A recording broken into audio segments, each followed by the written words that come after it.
2 കുട്ടികൾ ആ വീട്ടിലേക്ക് പറഞ്ഞു വിട്ടിട്ട് ഒരുപാട് വേദനിച്ച അച്ഛനമ്മമാരാ ഞങ്ങള്. പലപ്പോഴും പല കാര്യങ്ങളും നിസ്സഹാരായി നോക്കി നിന്നിട്ടുണ്ട്. നീ എങ്ങോട്ടാ?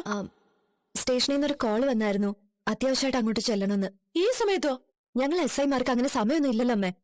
ഞാനൊന്ന് പോയിട്ട് വരാം. തോന്നിട്ടാ ആ പോക്കത്ര പന്തിയല്ലോ. അതെ അതെ. ഇനി അവൾ അനിയെ എങ്ങാനും കാണാൻ പോവായിരിക്കോ?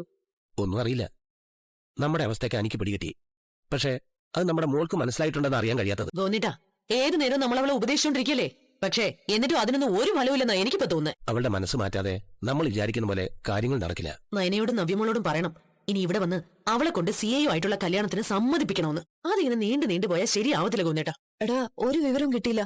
അവന്റെ ലൊക്കേഷൻ കണ്ടെത്താനുള്ള എല്ലാ സംവിധാനങ്ങളും ചെയ്തിട്ടുണ്ട്. ഞങ്ങൾ അവനെ പിടിച്ച് നിർത്തേണ്ടതായിരുന്നു. അത് അബദ്ധമായി പോയത്.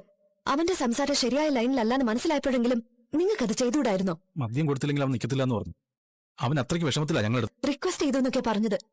അവൻ ആകെ സെന്റിയായി കാണും. അതുകൊണ്ട് അവൻ എന്നെ പോലും വിളിക്കാതെ നിങ്ങളുടെ അടുത്തേക്ക് വന്നത്. ഇനിയിപ്പോ അവൻ എങ്ങോട്ട് പോയെന്ന് ദൈവത്തിന് മാത്രമേ അറിയൂ. മനസ്സിന്റെ നിയന്ത്രണം വിട്ടുപോയാ അവൻ എന്തും ചെയ്യും. അതാ എന്റെ പേടി. ഞങ്ങൾ മനസ്സിലാക്കിയെടുത്തോളം നിന്നെ പെണ്ണാലോചിച്ച് വന്ന ആ CI മഹാബോർന് 1000 തവണ അത് പറഞ്ഞു കഴിഞ്ഞതാ. ഇനിയിപ്പോ അതിന്റെ പേരിൽ എനിക്ക് വഴക്ക് കൂടാനൊന്നും വയ്യ. ഇപ്പൊ അതല്ലല്ലോ നമ്മുടെ വിഷയം. എങ്ങനെയെങ്കിലും അനിയെ കണ്ടെത്തണ്ടേ? അവൻ പോവാൻ സാധ്യതയുള്ള സ്ഥലത്തൊക്കെ പോയി നോക്കി, എങ്ങുമില്ല. ഹലോ, ഞാൻ SI നന്ദനയാണ്. മാഡം, ഞങ്ങൾ അയാളുടെ ലൊക്കേഷൻ സെർച്ച് ചെയ്തിരിക്കുക മാഡം. ഇതുവരെ വിവരമൊന്നും കിട്ടിയിട്ടില്ല. എന്തെങ്കിലും കിട്ടിയാൽ ഉടനെ വിളിച്ചോളാം. ഇതുവരെ വിവരമൊന്നും കിട്ടിയിട്ടില്ല. ഏത് ഓണംകാര മൂലയിലേക്ക് അവൻ പോയതെന്ന് അറിയത്തില്ല. അതെ, ഈ ഫോട്ടോ കാണുന്ന ആളെ കണ്ടായിരുന്നോ? അറിയില്ല. കണ്ടായിരുന്നോ? ഇല്ല. ചേട്ടാ, ഈ ഫോട്ടോ കാണുന്ന ആളെ കണ്ടായിരുന്നോ? അറിയത്തില്ല. ശരി. ഇനി അനി സ്ഥിരമായിട്ട് പോകുന്ന അമ്പലത്തിലേക്കോ മറ്റോ പോയിട്ടുണ്ടാവോ? 1-2 സ്ഥലത്തൂടെ നമുക്ക് നോക്കിയിട്ട് അങ്ങോട്ട് പോവാം. അവൻ പോവാൻ സാധ്യതയുള്ളിടത്തൊക്കെ വിളിച്ചു നോക്കിയിട്ട് ഒരു വിവരമില്ല. ചെറിയൊരു മെസ്സേജെങ്കിലും തന്നിരുന്നെങ്കിൽ എല്ലാവർക്കും ആശ്വാസമായനെ. അവനെ കണ്ടാലുണ്ടല്ലോ അവന്റെ കാരണം ഞാൻ പൊട്ടിക്കും. എന്താ ആദർശേട്ടാ ഇത്?